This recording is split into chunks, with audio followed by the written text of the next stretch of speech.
It's a story of the USS Liberty that some of you may remember in 1967 was attacked by the Israeli Navy, torpedo boats, aircraft, suffered the casualties of over 190 young sailors in a ship that was literally unarmed. It was a surveillance ship off the Egyptian and Israeli coast in the 1967 war.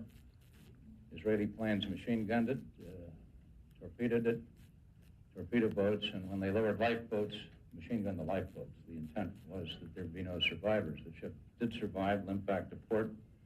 The story was covered up. Lyndon Johnson had ordered airplanes to support it. When he learned that it was an Israeli attack, the airplanes were withdrawn. The U.S. Navy covered up the story for many years, dispersed the crews, told them that they weren't to discuss it. And you can imagine this crew in 1967 having suffered probably more casualties than any naval engagement since the battle off Guadalcanal of the Savo Island. And they were devastated by the fact that nobody recognized them. And one day, a little town up in Wisconsin called Grafton, a town north of Milwaukee, 20,000 people, they were conducting what is fairly rare in America. They wanted to have more libraries. Unlike turning away and closing libraries, the city of Grafton determined that they would have a library. And they put out a fundraising effort. And they brought in a professional that told them that if you're going to raise $3 million for a library, you've got to find somebody that will give $500,000. And then you get so many gifts at $100,000 and so many at $10,000, and you raise the money like that. You've probably all been involved in that kind of campaign for the YMCA or something in your own community. And so they said, well, how do we get this $500,000? Well, there were two old men that had come over to this country in the early part of this century. They'd founded a machine tool shop that had become successful, and all during the Depression years, the Grove brothers, G-R-O-B, the Grove brothers did two things. They read Spotlight every week, and they also, whenever the town or the community needed money, they would give the money. A Little League baseball team, nursing, new wing in the hospital. The Grove brothers were the heart and soul of the town of Grafton, Wisconsin. Well, they got Mr. Grove, one of the Groves, says, we'll pledge the $500,000. And they went to him and they said, well, Mr. Grove, do you want to call this new library the Theodore Grove Memorial Library? And he said, no.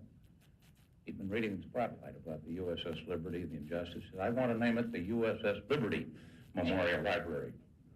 It caused an international sensation. They had just dedicated the Golda Meir Library in Milwaukee. The entire Jewish community rose up and said, we can't have a USS at Liberty. They accused him of anti-Semitism, the Milwaukee Journal.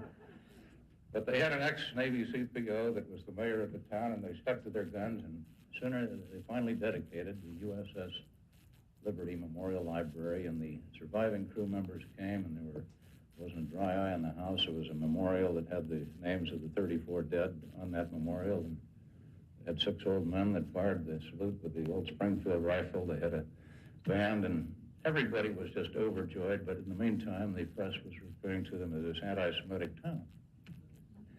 Well, that night, I was invited to dinner with Mr. Grove, who, by reading of the Spotlight, had caused this crew to come from all over the United States, restored their faith, a little like the Vietnam War Memorial did for the Vietnam veterans. And sitting across from Mr. Grove, he said, McCloskey, I've read your record in the Spotlight over the years. You're right on this issue, but you're a damn liberal. And we've been good friends ever since.